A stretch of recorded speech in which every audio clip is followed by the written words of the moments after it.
جب بھی کوئی سائل کسی سے مانگتا ہے تو دو طریقے ہوتے ہیں.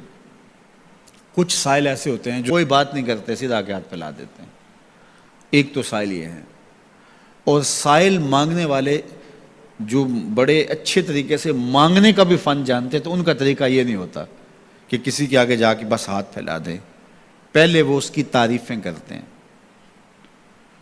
پھر جو ہے وہ اس کی رحم دلی کا ذکر کرتے ہیں، پھر اس کے مال و اسباب جو اس کو دیے گئے ہیں ان کے قصیدے پڑھتے ہیں، پھر اپنی وفاداری کا اظہار کرتے ہیں، پھر جھولی پھیلاتے ہیں. تو یہ دوسرا اور مہذب طریقہ ہے. ایک تو مانگنے والا اپنی ضرورت کو یوں ہی کسی کے سامنے رکھ دے، اور ایک یہ ہے کہ مانگنے والا اپنی ضرورت کو رکھنے سے قبل جس سے مانگ رہا ہے پہلے اس کی تعریف کرے. اب بندے اللہ سے ہدایت مانگنے کے لیے کھڑے ہوئے، پہلے تو وضو کیا، صاف ستھرے ہوئے، کانوں پہ ہاتھ لگائے، اس کے بعد ہاتھ باندھ کے ادب سے کھڑے ہو گئے، اور اب مانگنے لگے ہیں تو کیا بولے؟ الحمدللہ رب العالمین. وہ آتے ہیں نا مانگنے والے دروازے پہ تو کہتے ہیں دوبارہ وسدہ روے، فلاں ہو فلاں ہو، وہ تعریفیں کرنے لگ جاتے ہیں. تو یہ مرحلہ ہوتا ہے. ابھی اس نے سوال لب پہ نہیں لایا ہوتا تو گھر والا پہلے بچے کو کہتا ہے جا اتنے پیسے اس کو دے گیا. میاں وہ تو آپ کی تعریفیں کر رہا ہے، مانگ تھوڑا رہا ہے. وہ سمجھتا ہے جو تعریفیں کرنا شروع ہو گیا یہ مانگنے کے لیے تو کر رہا ہے. اللہ اکبر. تو جب بندہ الحمدللہ کہتا ہے رحمتیں اسی وقت برسنا شروع ہو جاتی ہیں. الرحمن الرحیم.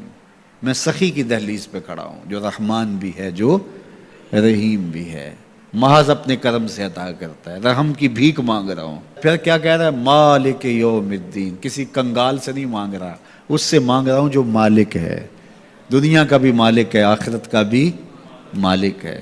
پھر اس کے بعد اگلی بات کیا کہتا ہے؟ ایاک نعبد و ایاک نستعین. مالک میں پوجتا بھی تجھے ہوں اور مانگتا بھی تجھ سے ہوں. دیکھو سائل اس اعتبار سے بھی دو طرح کے ہوتے ہیں. ایک سائل ہوتا ہے جو بائی پاس پہ اترتا ہے، ایک کے گھر کے سامنے جاتا ہے، یہی طریقہ صحیح مانگنے کا، لیکن جاتا ہے کہ گھر کے سامنے تعریفیں کرتا ہے، اور مالک خانہ کو پتہ ہوتا ہے کہ یہ ہمسایہ سے بھی مانگ کے آیا ہے، میرے گھر سے بھی مانگ رہا ہے، اگلے گھر سے بھی مانگنا ہے. تو وہ اسے تھوڑا سا آٹا دے دیتا ہے، 1 روپیہ دے دیتا ہے. اس کو پتہ ہے اس نے پورا گاؤں مانگنا ہے، آدھا گاؤں مانگ آیا ہے، آدھا گاؤں اس نے ابھی مانگنا ہے. تو سارے 1 روپے دیتے ہیں. ایک تو سائل وہ ہے جو در در پہ جاتا ہے، اور ایک سائل بائی پاس سے اترا، وہاں سے پل عبور کیا، پھر گلی سے گزرتے ہوئے یہاں آیا، اور یہاں آ کے آپ کے ساتھ اس نے کہا کہ میں کسی در پہ نہیں گیا، آپ کے پاس آیا ہوں، اب آپ نے میری ضرورت پوری کرنی ہے. تو پھر 8 آنے 5 روپے تو نہیں دیے جائیں گے. پھر تو جو میری استطاعت ہوگی، جو آپ کی استطاعت ہوگی، اس استطاعت کے مطابق دیں گے کہ یہ سارا شہر چھوڑ کے آیا ہے، یہ کسی سے نہیں مانگتا، یہ مجھ سے ہی مانگتا ہے. تو پھر آپ اس کی ضرورت پوری کریں گے. اگر آپ کے بس میں ہوا تو مانگنے والا کیا کہہ رہا ہے؟ ایاک نعبد. یہ پیشانی کہیں اور نہیں جھکتی، وایاک نستعین. یہ جھولی کسی اور چوکھٹ پہ پھیلتی نہیں. وہ کریم، وہ مالک رب جو تمام جہانوں کا رب ہے، میں اس کی دہلیز پہ کھڑا ہوں اور آیا سیدھا اسی کی دہلیز پہ ہوں. نہ اس سے پہلے کسی در پہ گیا ہوں، نہ اس کے بعد کسی در پہ جانا ہے. تو پھر مالک بھی کرم نوازیاں اور رحمتیں اس کی جھولی میں ڈال دیتا ہے. اب اتنی لمبی تمہید باندھنے کے باوجود مانگا کیا؟ ذرا غور کیجئے. یہ وہ ہے جو ہم ہر روز ہر نماز کی ہر رکعت میں مانگتے ہیں، اور مانگنے کا طریقہ کتنا خوبصورت ہے. اور مانگنے والے یوں ہی مانگا کرتے ہیں.